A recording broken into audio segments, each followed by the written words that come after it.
getting upset that included wisdom, and then you rejoice in the wisdom of not getting upset and how that's setting seeds in the future for not getting upset. So that's the whole package. So how about me? What do I have to rejoice in? Well, Carlos. So how many of you have met Carlos? Not really, haven't you? Oh, and Svetlana, you haven't? Oh, well, and Jackie, you haven't because you haven't been here. Not But personally, but online maybe. okay. Oh, I forgot Olga. I'm sorry. Olga, did you have something to rejoice in? Светлана, я не разговариваю на английском.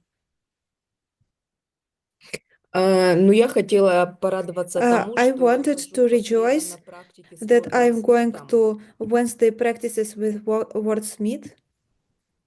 И я делала как раз с утра саджонг и взяла как И I антидот did, сделать энергетическую практику для другого человека.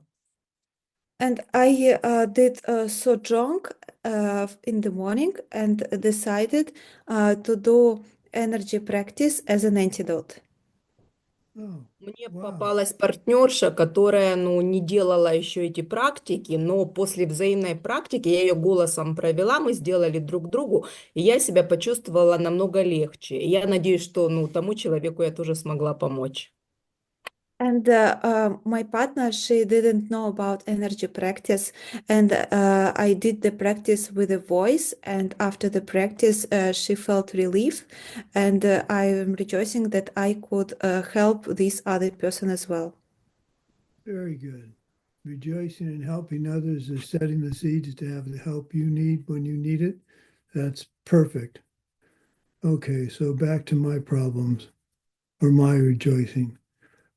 Carlos came over and he's very intent on getting me the desks. There's equipment that allows you to raise and lower your desk height, and so he's looking into getting that for me so that I can help. It'll help with my posture.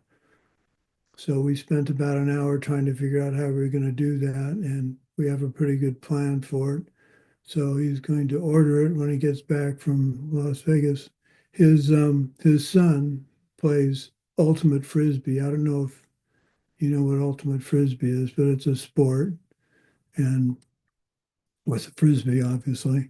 And Alan, his son, is so good that a team saw him play in one of the tournaments from Nevada, and so they drove up to Nevada today so he could try out tomorrow. And if he gets on the team, he won't have to attend practice. He'll just attend the tournament. So that speaks a lot of his skill level. I'm really impressed. So that's where they're off to, and then they'll get back. And the second, we have to get tamales for a bunch of people. Carlos saw the little baby statues on our countertop, and so now the word's out that we have to get tamales. So my wife's trying to figure out how we're going to do that, but he thought that was pretty amazing that we had 4 of them. I think we got 4 of the 6 that were in there. So that was fun. We're going to modify my desk to be a little more set up properly for this raising and lowering. I'm not sure how well that's going to work, but it's going to be fun working with Carlos to put it all together and see what happens. So I'll keep you posted. What else?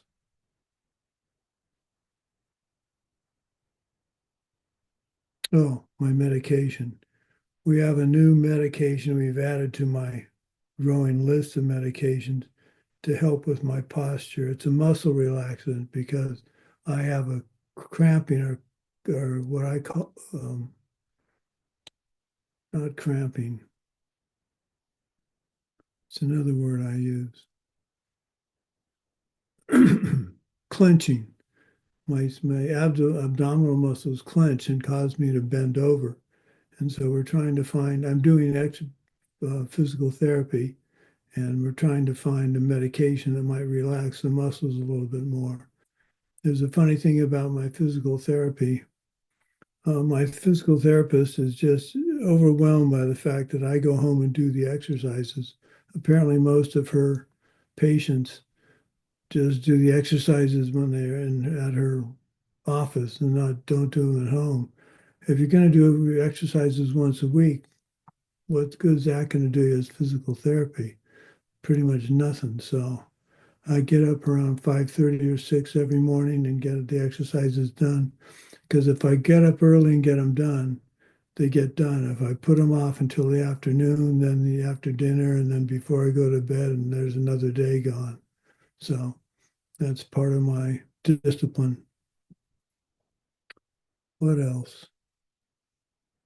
Oh, I've started one, maybe the last article I'm going to write, and that's good news, and I'm started it. But the bad news is I get consumed by these things and really start to work far too hard and late into the night. So I have to discipline myself on this last one.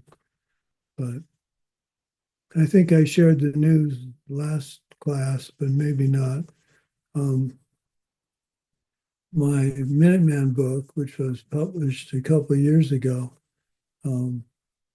has sold over 3,000 copies. And that's for a book of this nature, of its technical nature, to sell more than 500 copies is considered to be good. So I'm doing really well. Yay. So, okay, so class. These classes are tending to be harder for me to develop, but we're going to give it a shot now. We'll see how it goes. So I'm teaching, the schedule says I'm supposed to be teaching, I think, 7 or 8, but I don't remember teaching number 6. So if I did teach number 6 and I've completely blanked, then you just have to listen to it again. I don't think I taught number 6. If I did, I did. I don't remember doing it. I'm not that far gone. I may fall asleep at the beginning of the class, but I'm not that far gone. We won't share with anybody that I fell asleep. Okay. Okay, so Geshe talks about going through the 4 great qualities of the Lam Rim teachings. And this is the first time I've heard this particular explanation. It also contains within it, the class today, some things that I'd forgotten. I used to emphasize, and for somehow it slipped my mind. So this has been very good review for me. Oh, I know the other thing I needed to mention about.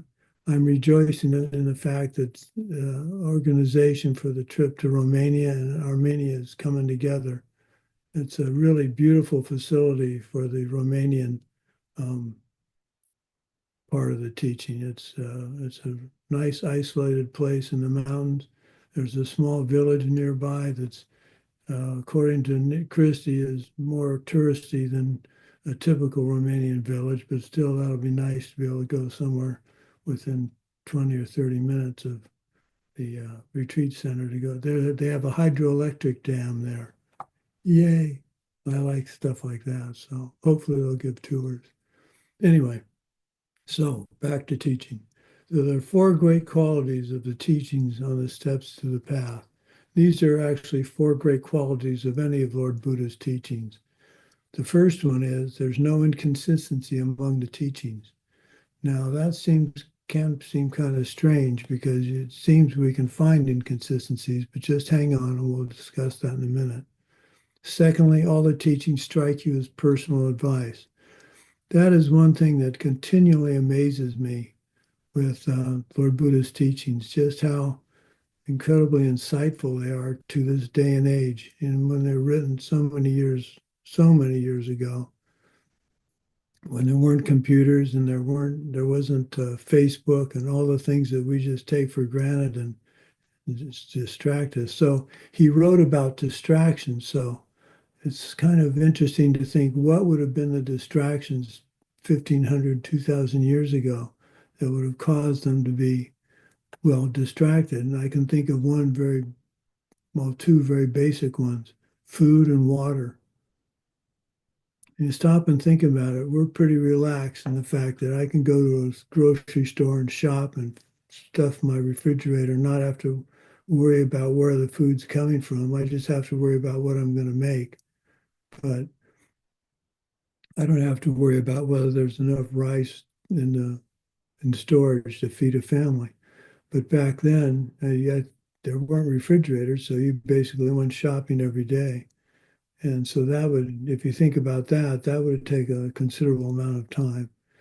Then you have to worry about money. You didn't have banks and stuff like that, so you had to be able to find or keep or organize your money. And then water, water's got to come from somewhere. They didn't have taps, so they had to go get water. I don't know how many of you have ever carried much in the way of water, but it weighs, what is it? I think 1 gallon weighs 7 pounds, something like that. It gets heavy quickly. I've toted my share of water at Diamond Mountain and elsewhere, and you learn not to drink as much as you should if you're carrying it around.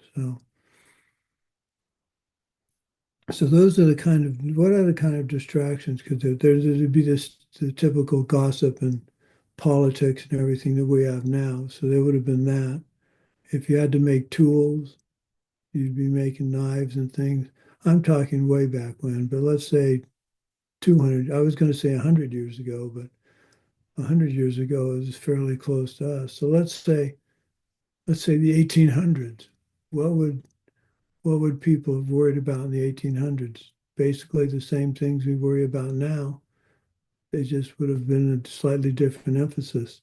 So I think part of the story here about the inconsistency among the teachings is we find that what appears to be an inconsistency, we want to line things up in a row. And often, as you'll see in Buddhism, it's this separates into this, and that separates into that, and all of a sudden you've got this massive tree of possible combinations, and they're all consistent. And like I said, we tend to think maybe they aren't, but we'll talk more about that in just a bit. So that's secondly, personal. There's no inconsistency. The teachings strike you as personal advice. I got a little sidetracked. Personal advice. When you stop and think about the 10 non-virtues or the 10 virtues, that way of looking at it, the lifetime layperson vows, etc. He made all the vows as was necessary. They didn't just come out of nowhere. So there's probably was a time when there were only like three or four vows. And then he noticed the monks and nuns and lay people getting a little carried away with something. So he made a vow to stop that. For instance, drinking. Probably at the beginning, drinking wasn't an issue. But then when he saw the monks or nuns or lay people getting drunk all the time, and it was clear to him that, and losing control, it was clear to him that that had to be stopped if people were going to be serious about their practice. So what is it about drinking that's the problem? Is it because you feel good? Eating ice cream makes me feel good. Well, eating food makes me feel good. But what is it about alcohol? Anybody have a guess? What happens when you're drunk? Not Go that ahead, I have a lot of experience, but I could say that it allows you to feel maybe more elated, more happy, more free, but more carefree. There you go. That's what I was looking for. Carefree. You're being, what's the term? It's a term. Loss of control. You lose control of. When I got inebriated, I was a happy drunk. Apparently, I was a lot of fun to be around. But I had a roommate when he was drunk that was really foul-mouthed and combative and argumentative. So you lose control, and that's something most people, if they lose control, are not in good shape.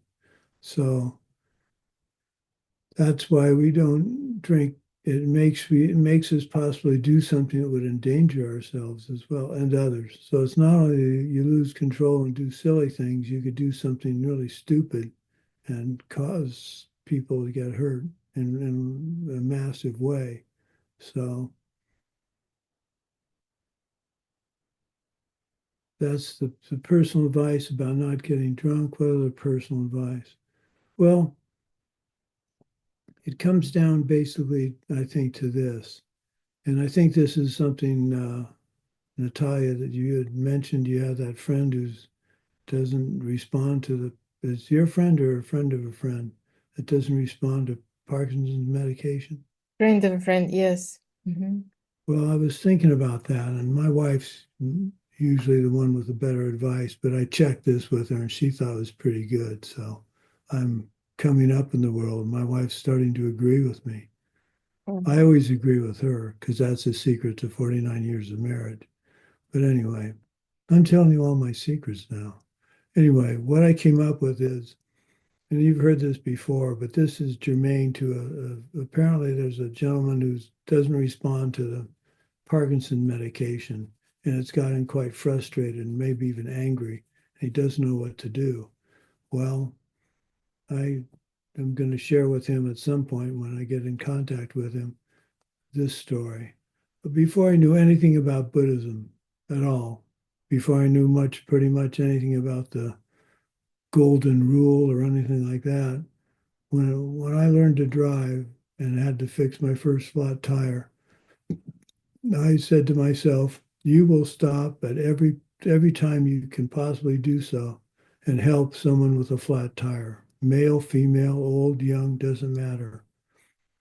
And in doing so, you think to yourself, now I can expect, I put something in the bank, so to speak, to expect someone to help my mom or my sisters or my brother or my dad or me when I get a flat tire. And I knew nothing about karma, but what I was doing was rejoicing. I was basically doing a rejoicing practice when I was 15, 16 years old. Well, I guess if I had my license, that's more like 17 or 18. But you stop and think about that.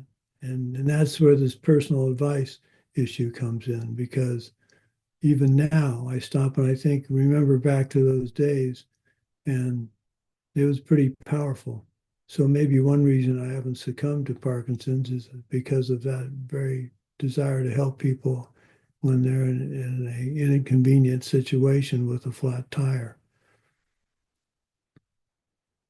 So for this gentleman, I'm just going to say, I did that, and I believe that's and without having to mention seeds or anything like that, I believe that's why I get the help I need when I need it. So if he needs help, he needs to help. And my advice to him would be to find someone else to help get what they need. No mentioning of seeds, just my personal experience. Now, if he happens to pop up with, oh, that's a seed system, all the better. But what do you think, Natalia? You don't know the gentleman, do you? I don't know him, but that's very good. Yeah, I agree. That's very, very good. Thank you. You can try it with him. You can tell the story. I'm kidding. I just haven't had a contact her. She's supposed to contact me, correct? Right, yes. Yeah. Okay. Well, Yulia will. please have her do so. Mhm. Okay. So the first quality, it's nothing's inconsistent, and we're talking about that in a bit. Secondly, all the teachings strike you as personal advice. Um, why don't each one of you try and think about just for a minute or two, what particularly struck you as personal advice from Lord Buddha's teachings when you've been taking the classes? I can see the wheels turning in Natalia's head.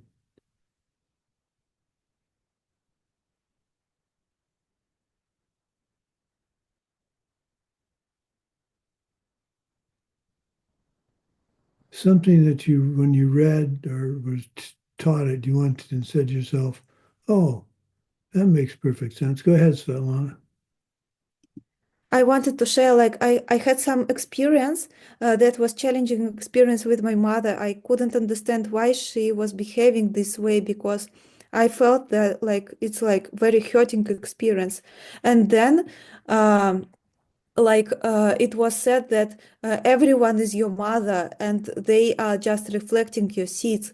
And I started to contemplate, wow, it was like at the appropriate time and to understand that everyone is my mother. So every people in my country and how my country is behaving is also like they want me to help by showing what I should work on. So these thoughts like was some striking thoughts as a personal advice. Well, it's interesting you mentioned those, everyone's your mother, because I've struggled with that. It's not that I don't agree with the concept, but I'm trying to think how every one of you have been my mother. I've been your mother. I Yeah. just I can't put my head around that. So instead, and this comes later in today's class too. Instead, I converted it just a little bit, and I say, what does my mother represent to me? In addition to having carried me and raised me, she's educated me. She taught me the social norms, the things that you do and don't do. And you don't speak with your mouth full, stuff like that. I mean, little trivial things, but social graces. Without my mom, I would not have learned those things. And so I consider everyone's my teacher. And in that sense, they're like my mother. So I'm not sure that's exactly what they're talking about, but the idea is if you think everyone's your mother, you should treat them with the respect that you were brought up with your elders. Now that's another interesting thing. Um, it's a detail, but I find it interesting personally. When I went into plant biochemistry, my father was a reasonably well-known plant biochemist, and so we had Nobel Prize winners at the house occasionally and things like that. And my oldest sister, once she turned, well, I guess when she first went to college, she started calling all my dad's fellow scientists by their first name, which I thought was really familiar. To this day, if you have a PhD in a subject, I'll call you doctor, whatever, whomever, until I hear otherwise from you. But Dr. Kahn was one of the co-authors of a book my dad wrote.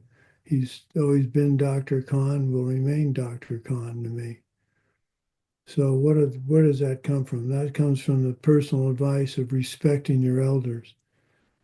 I think I try and go out of my way to respect an elder, a friend that's accomplished something, students that have done wonderful things. I try very hard to respect. That's why I don't have nicknames for many people. I think nicknames can often be quite hurtful and disrespectful. And a perfect example of that is our current president, who likes to make up derogatory nicknames. That's only going to come back with him having speech he doesn't like to hear, and that's the hole he's digging himself into. So, personal advice. Okay, thirdly, you'll understand what the Buddha was thinking. And I'm not quite sure where that one comes in. If you study the Buddhist sutras and commentaries carefully, you will begin to understand what the Buddha was thinking and why there's no inconsistency and why you should consider it as strikes you as personal advice. And if you understand the first three forms of greatness, you'll automatically won't fall into the fourth problem. The fourth problem is you might start to think there were higher and lower teachings among what the Buddha said. And you want to start to distinguish between theoretical teachings and teachings you can put into practice. This is simply not appropriate. From what Geshe says, that's karmically, a very difficult situation you're putting yourself into if you try and separate what he's written into theoretical and practical, or I like this, I don't like that. we spend quite a bit of time in this class talking about how it's really a bad idea to make that distinction. Because everything Lord Buddha taught, he taught for a reason, and he taught to be looked at and analyzed and utilized. So, what do we do if we don't agree with the teaching?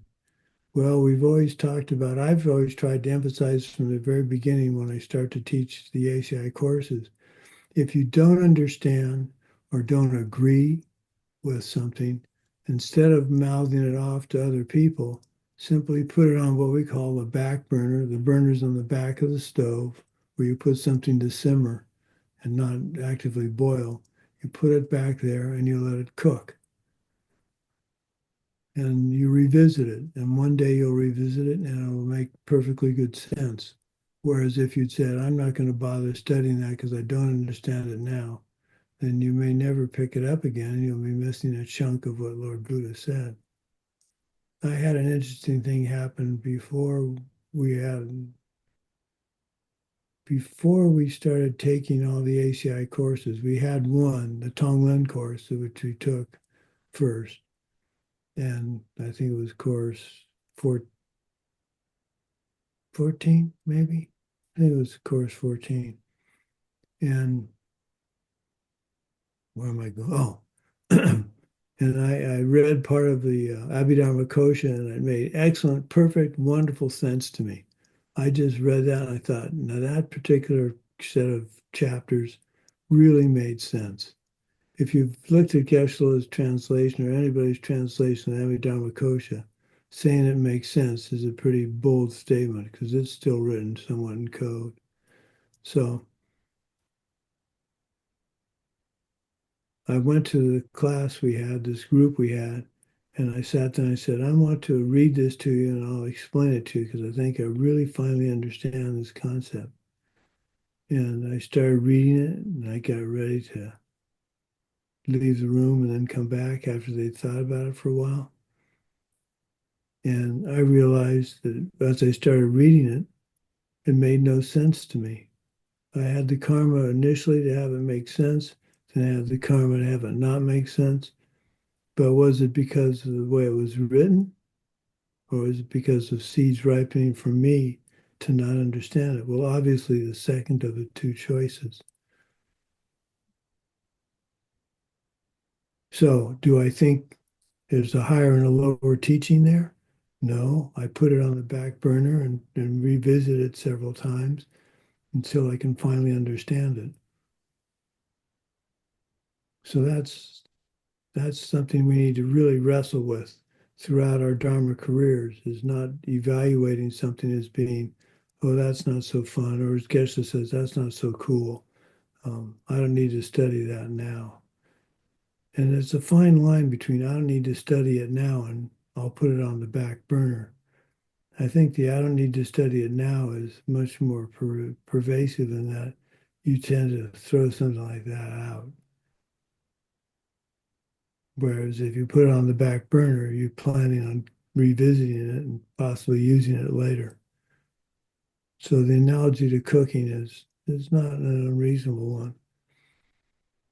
But it's a fine line between, for instance, I don't really understand the logic courses and debate. That just doesn't make sense to me. Why not just cut to the quick and get to the answer? So that's where Arya Nagarjuna would frustrate me. It does frustrate me because he's dancing around the question instead of just saying this is how it is. But he's doing that because that's a way to teach.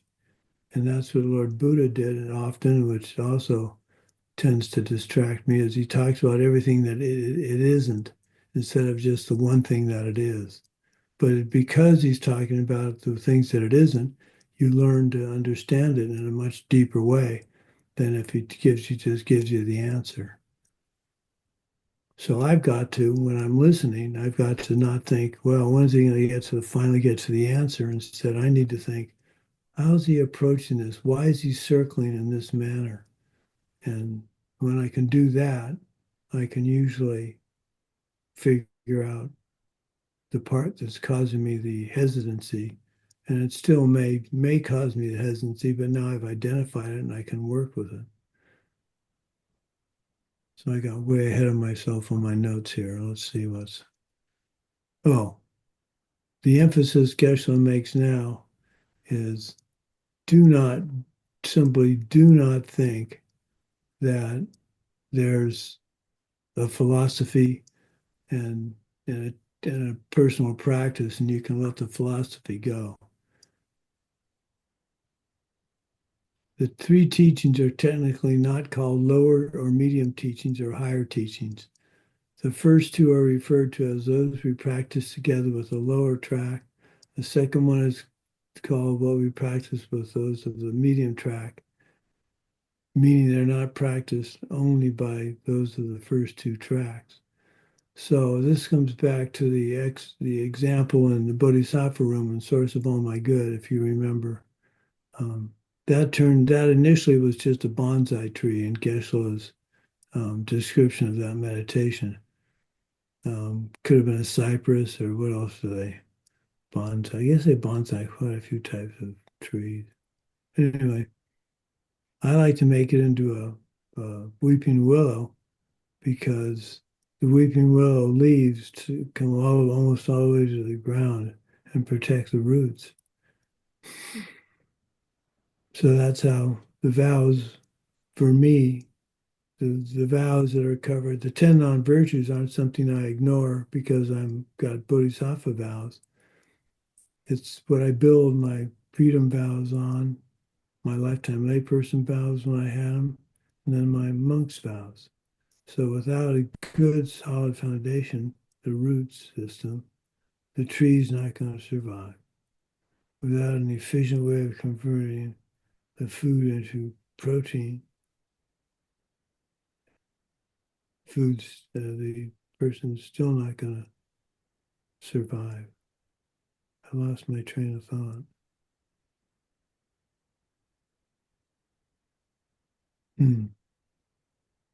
This medication's causing me more grief than I thought. Oh, I know. So you build, in the bonsai example, the roots are the freedom vows, the trunk is the bodhisattva vows, and the leaves and branches are the tantric vows. The freedom vows don't rely on the trunk as much as they rely on the leaves and branches because they need the energy from photosynthesis. Well, we're in the analogy of the photosynthesis. But if you don't have the leaves and branches, you won't be able to feed the roots. But if you don't have the roots, you're not going to have the trees and branches and leaves.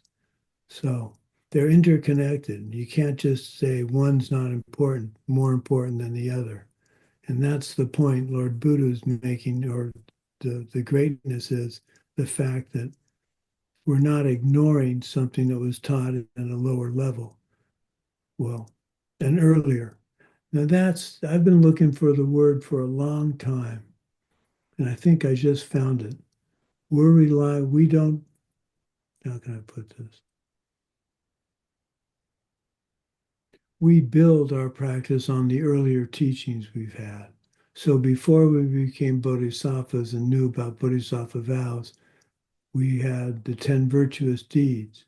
And then once we learned about the bodhisattva vows, that expanded and made more detailed how we were supposed to carry out the 10 virtuous deeds. And then when we get our tantric vows, that makes the bodhisattva vows and the other vows even more important because we build on those.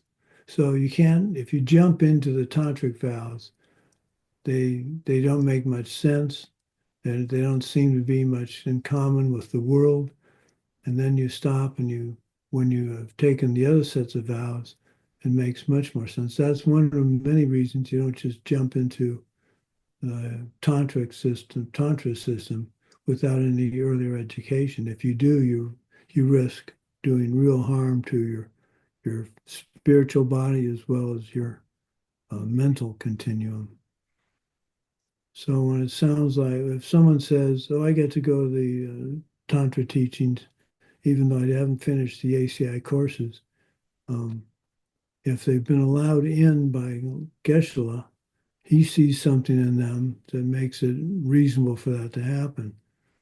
Don't feel bad if you haven't finished the courses and you ask him, or you ask me, or you ask Sarani, and we say, if you haven't finished the ACI courses, you can't get into Tantra. Or you might say, well, that's not what you said to my friend, you allowed them in.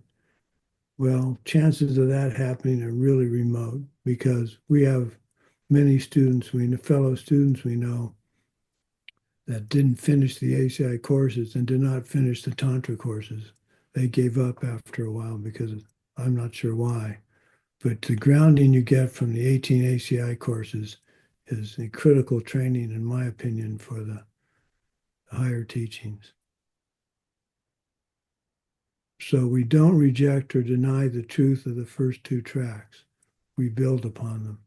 Now, their understanding of emptiness is, again, an early understanding of emptiness. And they may not understand emptiness at all, but I don't know how many of you would agree with me, but I'm still working on it. I talk about emptiness, I teach about emptiness, but I'm still looking for what we project the data onto, what we project onto. And Geshe says there's a movie screen. Now the movie screen's there and we project onto the movie screen. That doesn't solve my problem for me.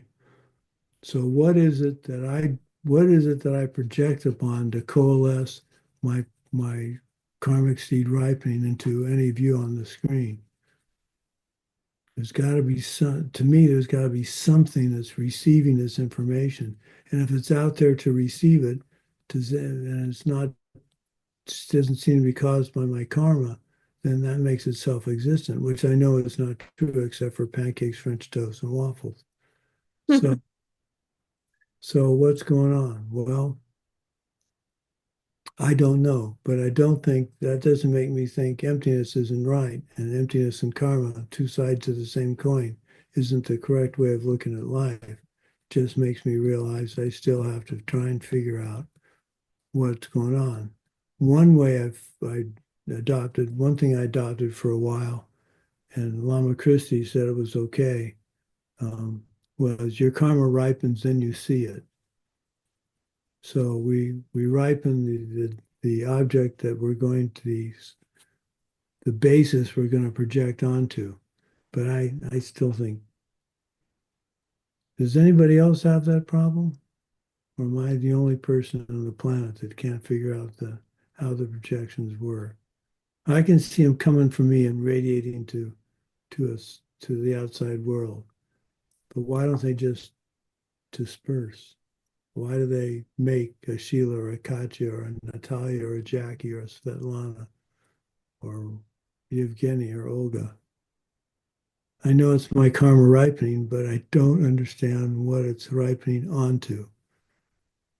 And maybe it's not important that I understand what it's ripening onto because there isn't, well, as my wife puts it, there isn't an onto that it's ripening on because when you look for the onto, you'll find the onto as a left, a right, and up and a down, a backwards and a forwards. Yeah, that's all just, yeah, that's fine. Think that, but that doesn't solve my problem. But I know that the teachings are not inconsistent. I know they're personal advice to help me reach my goal of enlightenment. And I don't think that some are more important than others. Some are more confusing to me than others, but I've never said, well, I don't need to bother with that. I always have said, well, I'm going to put that in the back burner and one day I'll get to it. So,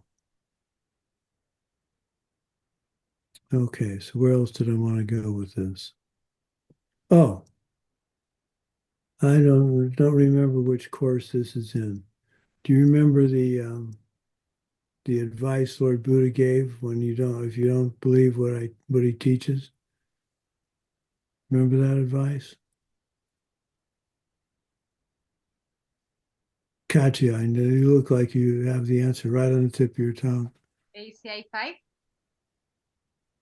It could be ACI 5. What was what were his, there were three things he said about anything he says. We should, Investigate and investigate it for yourself. right, but how did he had three ways of doing that. And when I ask these questions, I'm not trying to embarrass anybody or anything. I'm just trying to make us all stop and think about what we remember and maybe what we need to remember. So if you don't just believe what I teach, and this is one of the things that really attracted me to Buddhism, to have the person, Lord Buddha, say this was, I think, was really captivating to me. He said, just don't believe what I teach. Treat it like gold, melt it, cut it, and rub it. So there's a thing called a touchstone. It's a piece of shale. It's a fine-grained, kind of not really hard, but hard, abrasive mineral.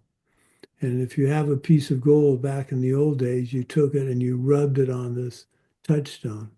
And if it was pure gold, it gave a one color. If it was an alloy, it gave another color. So that's how you knew whether what you were getting was actually real gold or not. And so now you can buy a kit, and it has several different quality pieces of gold, like 10, 12, 24 karat. And you take it and you scratch the known alloy on the touchstone. And then right next to it, you scratch something from like a ring or something, and you see if the colors match. And if they do, that's the quality of gold you have, 24 karat or whatever. If they don't, then someone's trying to sell you something that's not 24 karat gold. So that's rub it. Doesn't mean rubbing it to make it shiny. Then melt it. Gold alloys have specific melting points. So I'm not sure how they did the melting point determination 2,000 years ago, but I'm sure they had some clever way of doing it. So if you take a piece of gold and you melt it, and it melts 100 degrees below the melting point of pure gold, well, you know you've got some kind of an alloy. And then cut it. Cut it would be for determining whether it's gold plated or not. Now, when they took overran all of Saddam Hussein's palaces, from most of them palaces, they found all these what appeared to be gold fixtures for the toilets and the showers and the baths. And then someone said, this could just be polished brass. Knowing Saddam Hussein, that could easily have been the case. Well, what it was is cutting it was the analogy here. You nick the surface and it went from gold to plaster of Paris or something like that.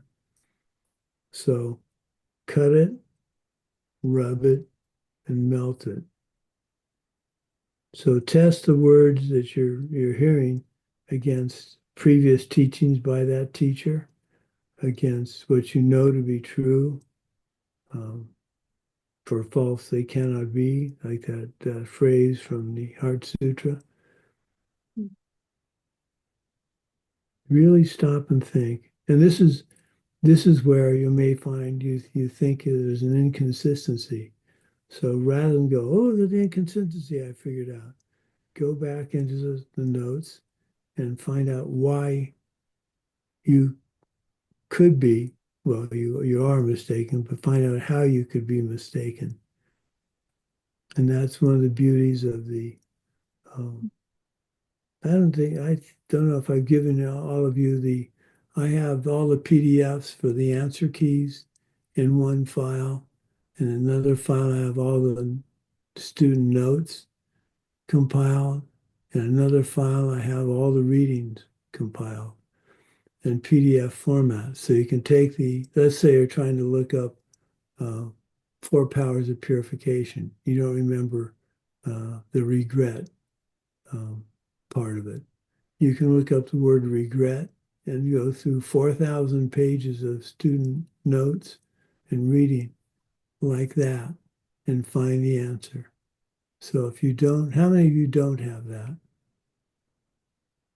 You all, you don't? No. Okay. Okay, let me make a note. Now, it's in English. I'm sorry, but it's in English. Oh, Katya, did you have a chance to check and see if the Spanish Tibetan Book of Lists was okay? Yeah, in Spanish it's okay. Okay. It looks like just the German got messed up. Okay, what am I doing here? Oh, lists. Lists for Talia. Jackie, did you need a copy? I may have it, but if you could send it again, that would be Okay, appreciated. this is easy, yeah. Thank you.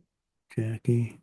And How old were you when you decided to spell your name Jaki instead of Jack? I'm a just great question. Good question. I don't know, but I know my name is so long. Jacqueline is so long, so no, Jacqueline. Hmm. Okay, Jackie. Svetlana, you have a copy, I think, don't you? Yeah. Okay. Okay. Oh, Katja and Sheila, can't forget them. I think you'll find it's fun to look through. Searching through that's what gave me the idea of making the book of lists. Because it made it very simple. I just said 4 and scanned through the notes and took out all the 4s. And so now the secret's out. It wasn't as much work as it's hard. It was harder work putting it together than anyway. Okay, cut it, melt it, rub it.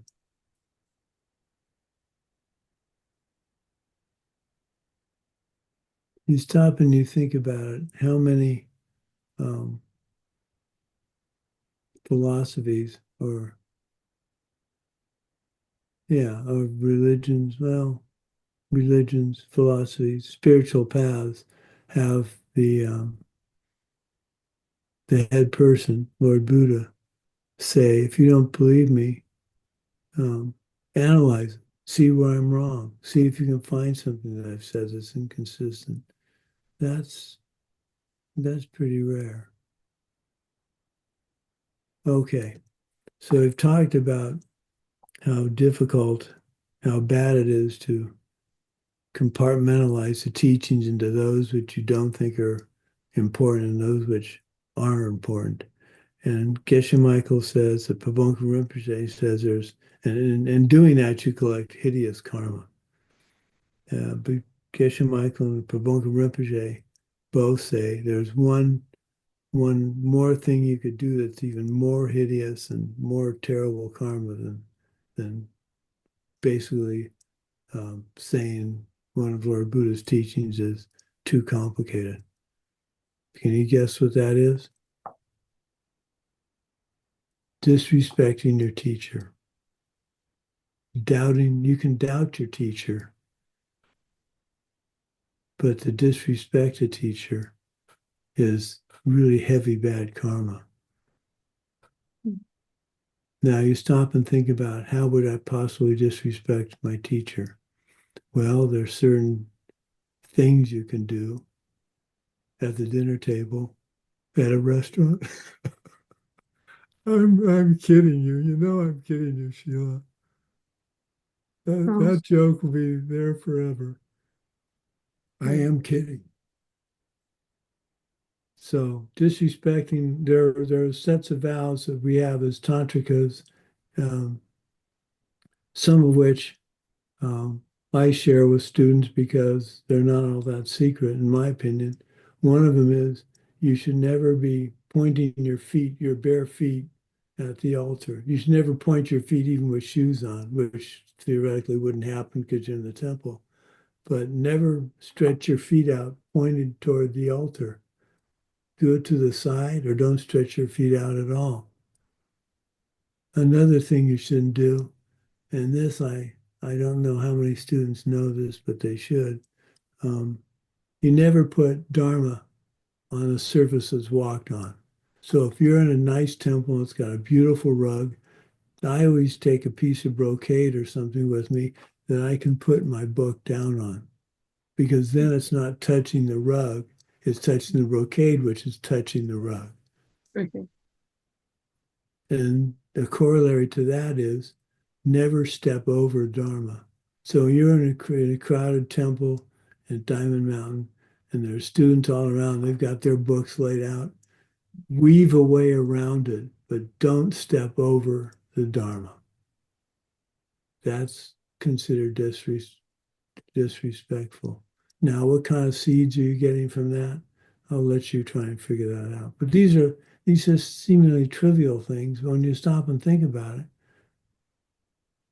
If it's that important to you, which it should be, why wouldn't you treat it with that respect? If you had a favorite book that you really enjoyed reading, would you put a cup of tea down on the 10th page and have a big stain? I wouldn't. I have real respect for books. And this happened well before I started writing books. One other little, oh, you should, how does this work? If you're seated, when Geshe Michael or someone comes into the room, you should stand up. It's considered disrespectful to stay seated unless you have Parkinson's and can't get up out of your chair in time. But I still try and get up. Then you don't sit until they sit. Now, is this big bad boogie thing if you don't do it?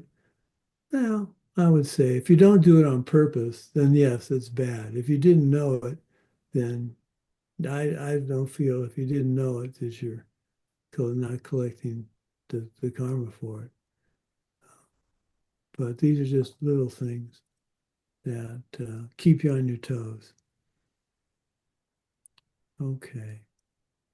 Well, it's 2 o'clock. That's about all I have prepared. So it wasn't very in depth, but these are the little things you learn along the path to enlightenment that make it all the more, I think, fun and at the same time challenging. Okay, so I have lists for you guys. Let's dedicate.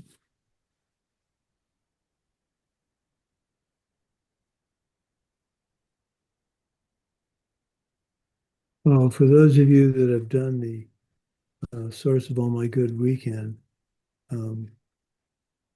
if you have the opportunity to come to one of the teachings in August, I think you'll find it quite interesting because there's a chance to go much greater detail on each of the rooms and the concepts. At this point, I have approximately 80 pages of notes that I'm going to try and wade through for the classes. I'm having a lot of fun figuring it all out because now I have a chance to say more on each of the rooms.